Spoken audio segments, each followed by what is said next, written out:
weird, wild, wacky world of ours, and welcome to the exciting installment of Memories of the Cherry Blossom Throne. This evening's scene takes place in the castle of Nagasaki, located many miles far distant from the chrysanthemum throne and the many winding streets of Kyoto. However, this place has drawn the attention of many entities, both great and small, due to well, to use the term guest would intimate that they were invited. Invaders is probably more so is probably more apt, perhaps. About 6 months ago, the Tremere came. They came in force. They came with fire. They came with their magics. And the previous denizens of the castle were rendered down to dust. Their families slaughtered, with their retainers put to the blade. The bodies were piled high in the courtyard by the time they were done. Not a single tear was shed. However, ultimately, well, truth finds a way of being truth. This evening, more aptly this evening, it's set deep within the bowels of the castle itself, far away from the prying eyes of the general populace of the city that stretches out beneath its feet, far distant from the sun, the moon, the stars. For here is where those whom cannot mask their face spend their time in the dark solitude, waiting.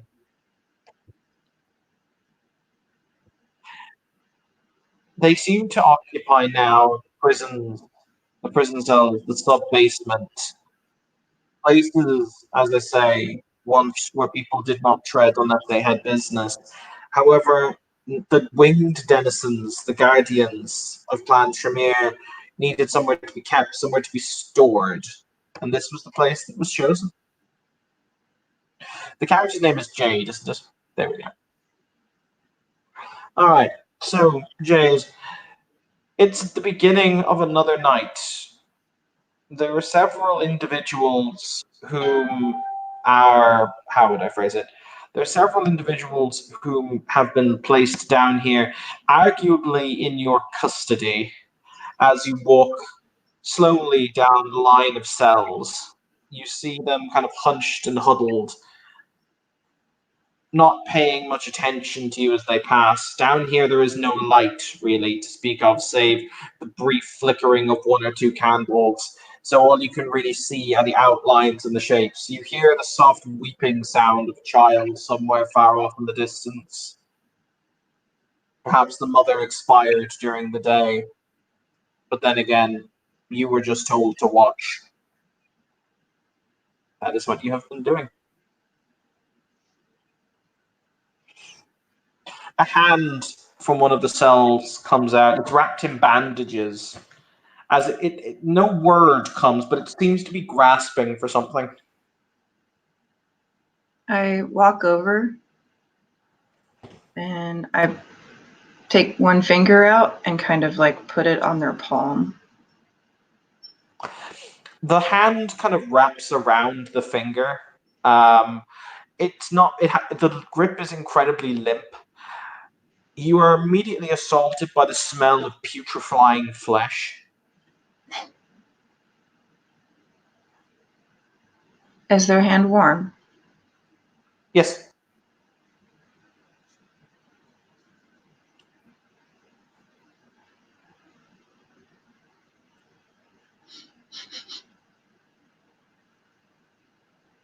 The smell is of blood.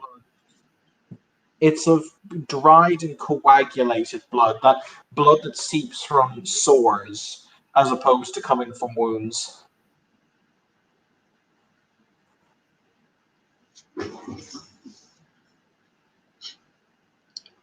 You stink. The figure inside, you can't tell if it's male or female. It's covered in so many layers of rags and bandages. It seems to take a few moments as it looks at you with very, very dull, brown eyes before it will start to chuckle.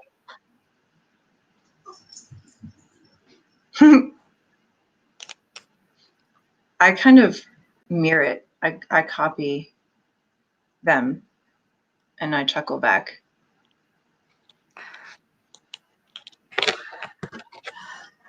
It's funny, isn't it? When you've fallen so far to the point where having a conversation with a demon is the highlight of one's evening. What's a demon? Oh dear. A demon, my dear, is something that's unnatural. That when you are looked upon, people look at you with fear.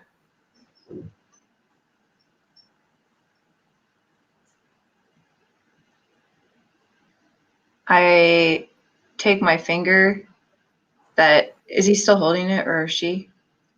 Are they still holding it? Yes. And I just like wrap my hand around their hand gentle. Fear? Yes. Fear. When it is that you are frightened, when it is that you are scared.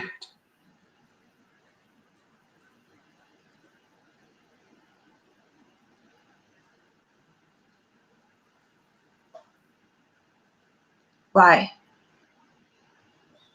Oh, there are many reasons. Some people are afraid of losing what they have. Some people are afraid of the dark, and some people are afraid of death. There are many things to be afraid of.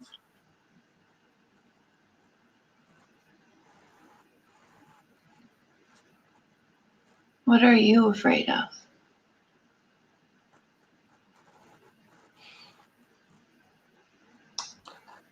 He very slowly, you can now tell it's a he, because he's kind of stood up to his full height, and if he is a woman, he's incredibly tall for a woman. He starts to very slowly unwrap the bandage around his hand,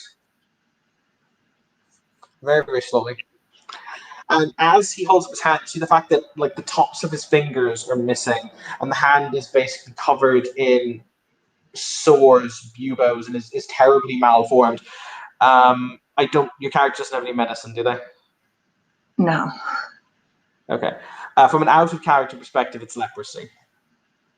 But he will say, "My sickness in many ways robs one of one's fear. I'm not afraid of death because I live with it. I'm not afraid of the dark because there's nothing in the dark that can hurt me any more than this has done." It is interesting when, because you accept certainty, certainty robs you of your fear, for most fear is born when you are not certain.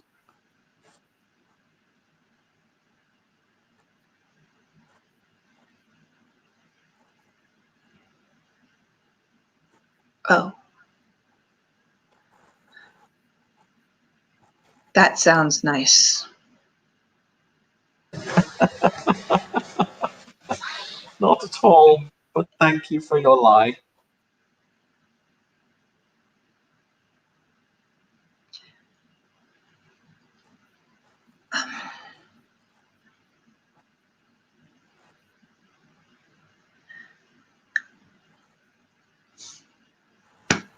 This one is Jade. It is very nice to meet you. People in my village where I tended the sick, they called me Katsaru. Katsaru.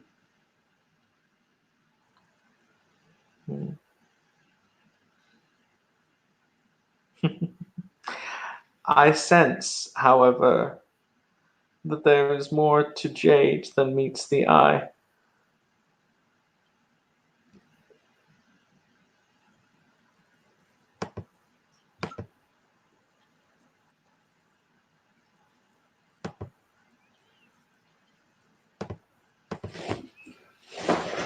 Where's fear?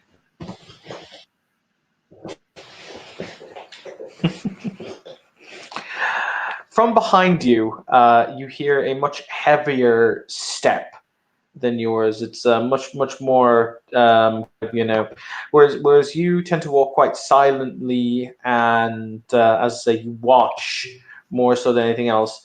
What you hear behind you is a much more heavy thud.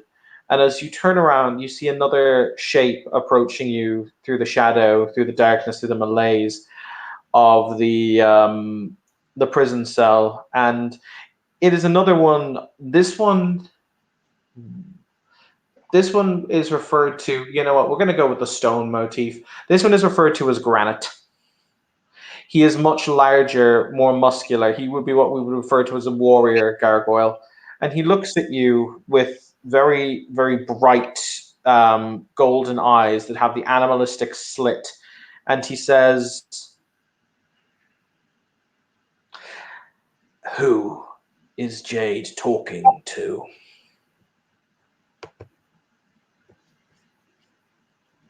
Kasura. Jade watches. He stinks.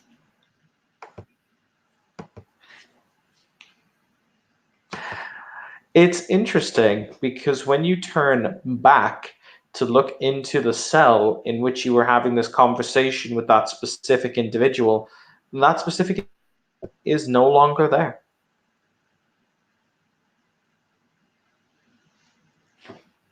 Gone. I'm going to touch the stone and try to find him in the structure. Okay. That is, I think, Visceratica 2, I think, does that. Yeah. Let's have a look-see at my V20 book. Da, da, da, da, da. Ooh, it is.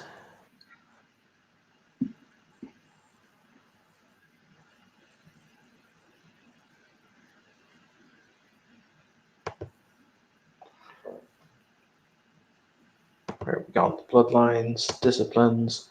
I love how it's literally the last bloodlines book. Yeah, it's Scry the Heartstone. So let's have a look. See.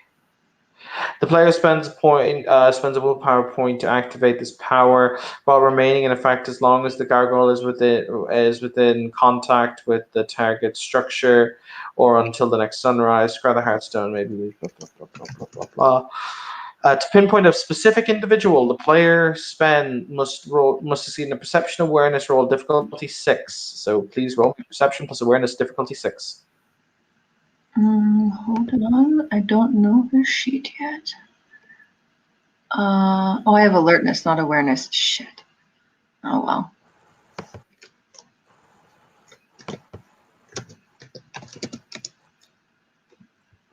Is there a dice roller?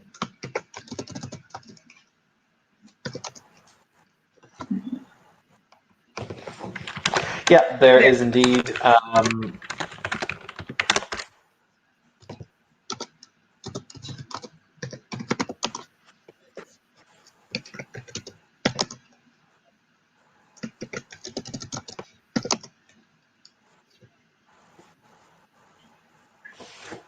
What's the? Just do the. You can copy the roll that's right above you that was rolled by the Rice Man. Just hashtag or and then the number of d10s.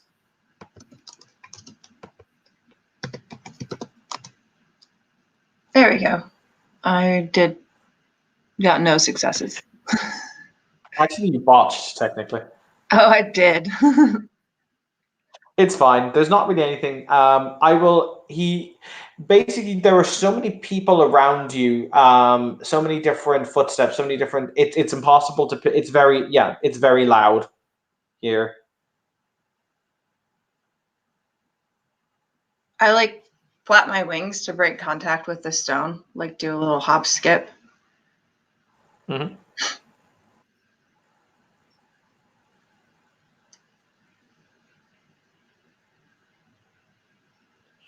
There has been no one in that cage.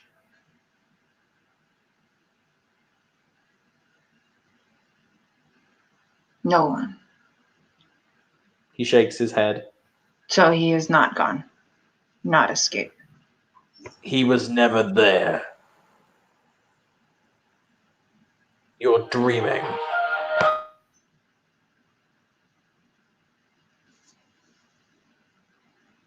Oh. Jade, do better.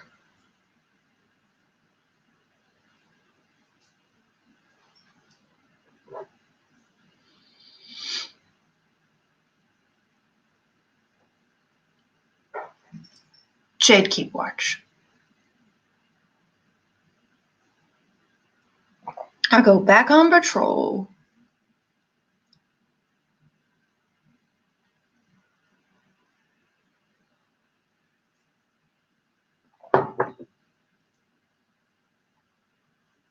Sorry, my real life phone rang. Okay. But he just kind of clasps his hands behind his back, and he just continues to move on down the prison line. At which point, hang on, my phone's ringing again.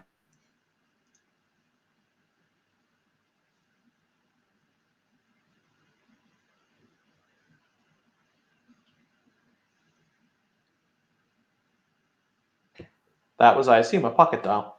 At which point you will hear a voice sound in the back of your mind that will simply say, "Just because you cannot see it does not necessarily mean it's not real."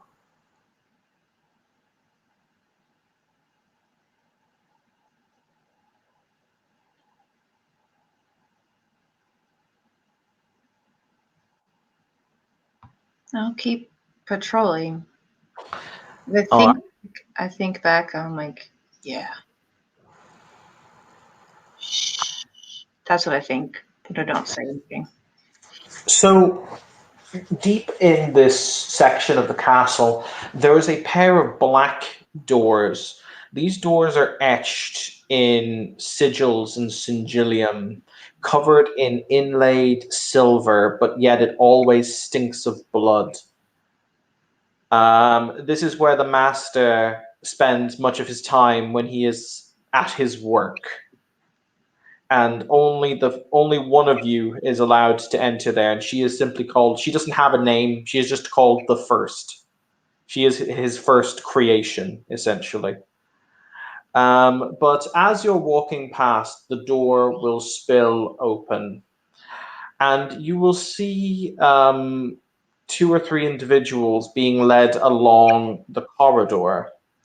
One of these individuals is a young woman who you would guess is probably about the age of 19, 20.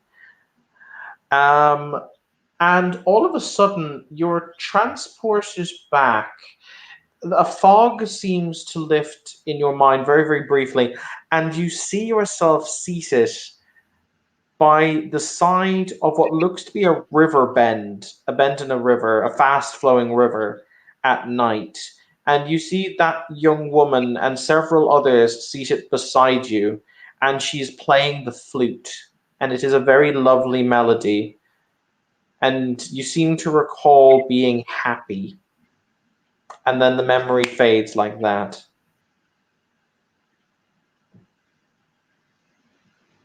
I'm gonna hum the melody.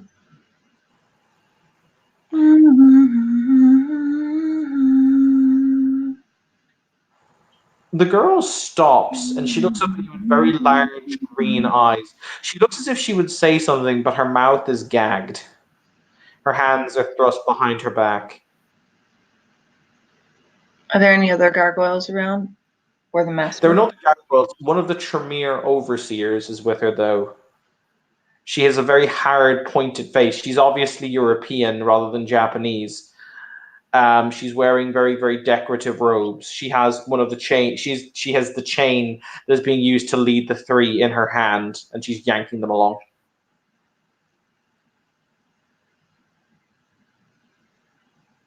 I want to feel safe like that again. Do I think that I can get away with the green-eyed treasure lady person?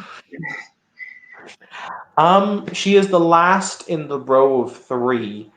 It is conceivably possible that the chain could be snapped, but at the same time, you don't know how quickly the other vampire could respond. I can't fly with her, No, you can't. She's far too heavy. but I want to keep her.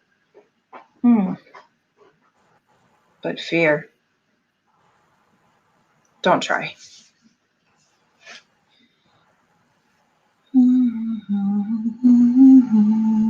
You, slave, what are you humming?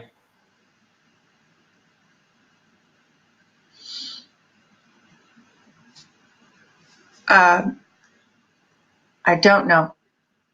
She looks at you with very, very, very bright blue eyes. Like, blue eyes are actually quite unnerving to the Japanese because they're just alien. They don't have them very often. And she says, "Where did you hear that song?" From the stones. The They were sto- very loud earlier. the stones sing to you, do they?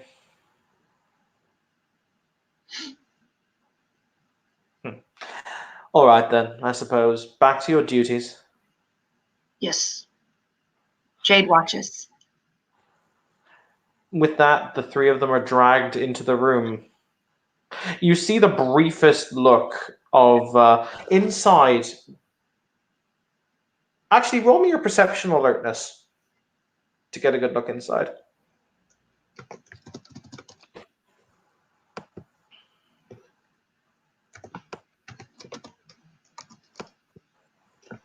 I gotta go to dice rolling. Oh yeah, you can only roll in the dice roller. We don't support them in the other rooms because it'll get messy that way. Slash. Yep, slash. Wow, life does not like you. No, it doesn't. Do I get to reroll the 10 though? Oh, I didn't put any specialties in yet. Shit. You can do that after the scene. You know what? It's fine. I'll tell you what's in the room anyway. You see 7 beautifully carved silver mirrors that are the room itself is if you had to guess, it is perfectly circular, as in 360 degrees level of circular. And there are 7 mirrors that are set at intervals, equal intervals around the room's walls. At the center of which there is what almost looks to be an altar or a lectern, and a number of tables that are covered in that are thick and sticky with gore, that have a number of restraints for where the arms, legs, and head would be. And that is all you see before the doors swing closed.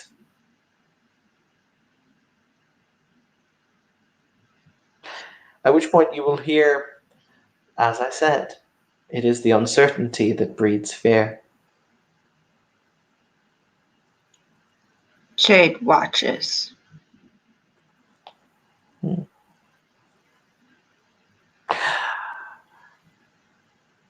So, what do you do next? I'm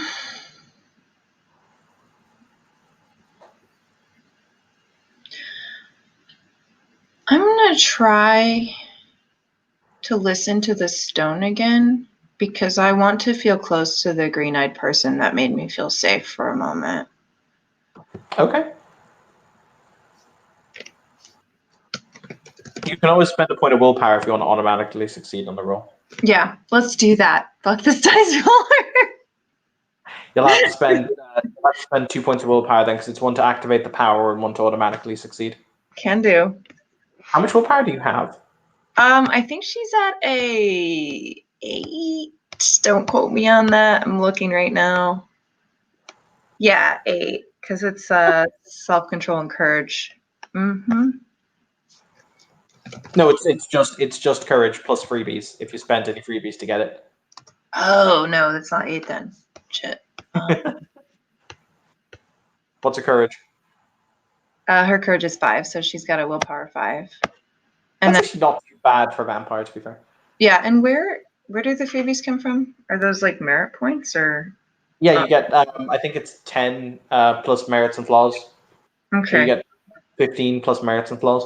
Yeah. I think I got those all tied up with Unbondable and Spirit Mentor and bullshit. Oh no, I have more. Whatever, it's fine right now. So basically, you will focus in on that one little presence of feeling safe and hope, and then you feel that presence vanish.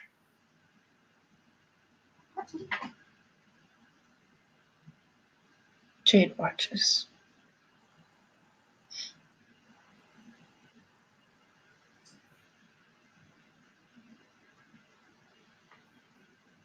I really don't like it here anymore. Is there a way out?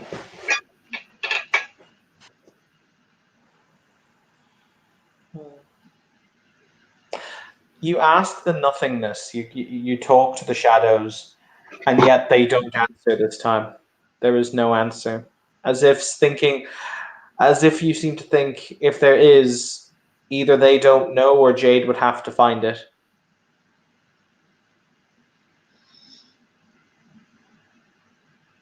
All right, so I have a general idea of where people are and where they aren't because I'm still in contact with the stone. Mhm. I'm gonna look for one as discreetly as I can. You can look for who? A way out as discreetly as I can. Like I'm still Yeah, there are in the several. There castle, are but several. There are several ways in and out of the in and out of the sub basement. There's one way that seems to lead up to a rather large room that then has a door, and there are several other sub passages out of the basement that lead to basically one leads into a waterlogged chamber that you can swim under the moat, or you can. There's one that only has a very small, flimsy, basically small, flimsy gateway that could be easily broken down. It's just a number of pieces of essentially of metal that have been welded together to form a barrier. I'm gonna go to the water. We were sitting waterside in my vision where I felt safe, and that's the thing I like. So I'm gonna go under Okay, the water.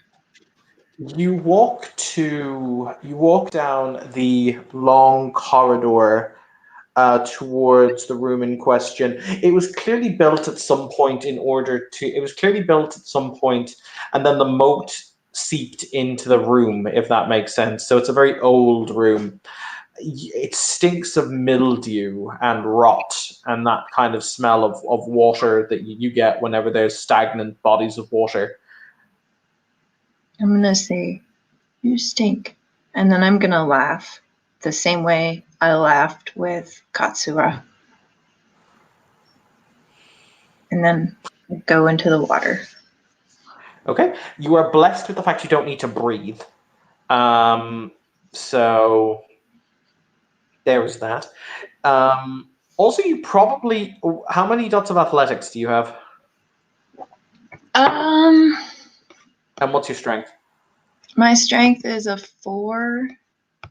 My athletics is a 4. Oh wow. Okay, yeah, you're actually an incredibly good swimmer. Yeah. I'm not going to make you roll that because this is not challenging. There's no current. It's basically stagnant moat water. And you don't need to breathe. So even if you got into difficulty, just kind of fumble away along the bottom. Yeah, you eventually find the hole in the wall of the room through which the moat seeps through. You have to enlarge it, so you basically spend around 3 or 4 minutes kind of shouldering the stone until it eventually gives way. It's not too terrifically difficult. It'll take you about another 3 or 4 minutes then before your head will emerge from the stagnant green water of the moat, and you see the stars twinkling overhead. I'm gonna look for that river that I was next to. Okay. You will emerge out onto the bank of the river, and you are. Hmm. You have no real sense of direction as to where you're going. You're just kind of wandering at this point. So what will happen is you don't have any levels of Auspex. I've just checked. You will eventually come about 20 to 30 minutes after leaving the castle. You will come to a small clearing in the forest that surrounds it, roughly it's roughly about a 20-foot by 15-foot clearing in the deciduous trees, and you will hear a very very polite voice say, "Well, well, well, that's not something I was expecting this evening." Standing behind you, I turn around. you see a very small gentleman. When I say small, he's only about 5'2", standing behind you. He's wearing a white face mask that covers and obscures most of his face. All of his face, as a matter of fact. And it's rather interesting. You can't see through the holes in his mask. Really, there are eye holes where his eyes should be, but there's just two inky pools of darkness there. You've been around thaumaturgy enough of your life to kind of recognize the telltale signs of it. So the mask was clearly made with some kind of magic that is obscuring this man's eyes. So it essentially looks as if you're just looking into two pools of black. So you can see nothing of his skin at all. For the record, his picture is located in the main NPC section. It is Vincent Hennessy is the name of the guy. You want to see what he looks like? Same thing. I hold out my finger like I did last time. He just kind of looks at the finger.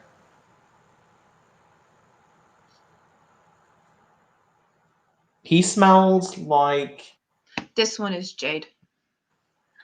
I'm trying to think, what does Hennessy smell like?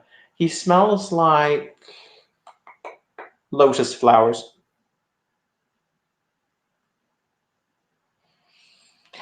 I'm curious, you're one of those from the castle. Yes. Why is it that you're here? I don't like it there anymore. Now that's something I hadn't thought I would hear. You can come out. For the record, as he says that, you will see a number of individuals dressed in black will step out of the nothingness all around you. There are about 4 or 5 of them.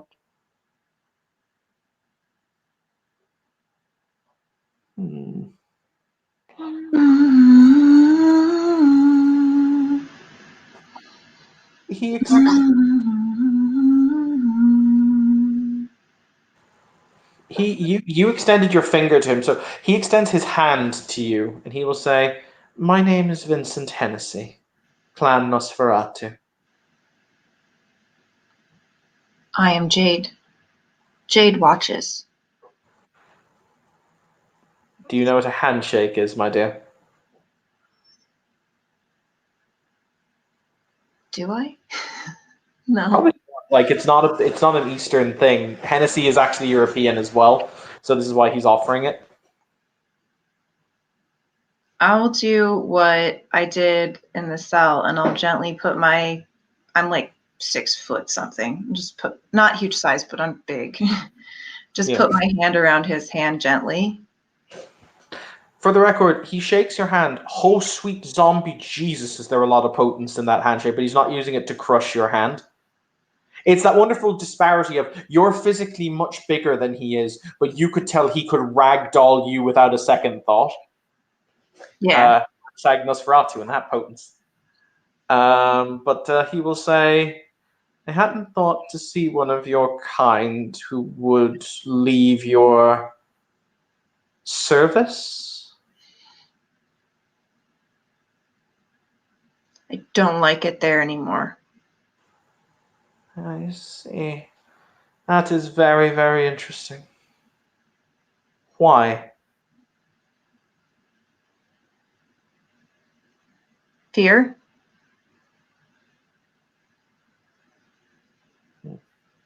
What are you afraid of? The masters. Ah, they are very unpleasant entities. Yes. All right. What to do? What to do? What to do? One of them steps forward and she says, Lord Hennessy, what do you wish us to do? We were merely told to keep an eye on the goings on of the castle. this presents a new complication. It's a very obviously a female voice, and Hennessy he strokes his chin with his he strokes his masked chin with his fingers, and he says, "I don't know, honestly, Whisper." The female figure looks at you. Her head is completely wrapped up in a cloth, in basically in a very thinks very stereotypical kind of ninja like look. She looks at you and she said, both of her eyes are kind of oddly, both of her eyes are different colors. She has hectochromia as she looks at you, and she raises an eyebrow and she says, "You watch, yes? Yes, Jade watches. What has Jade seen?"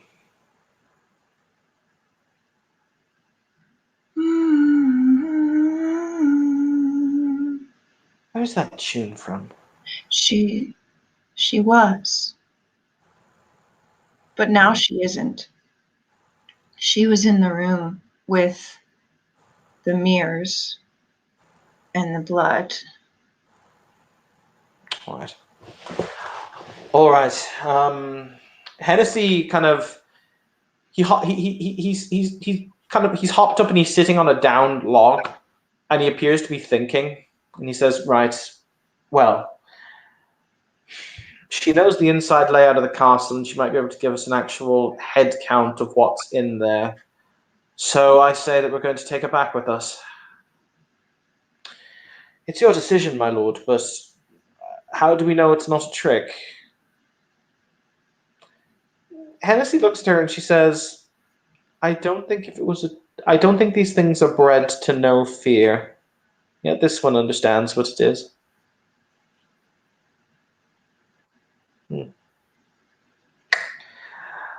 Once again, we will see when we return. There are more skilled individuals back in Kyoto who will be able to ascertain if she is some kind of spy.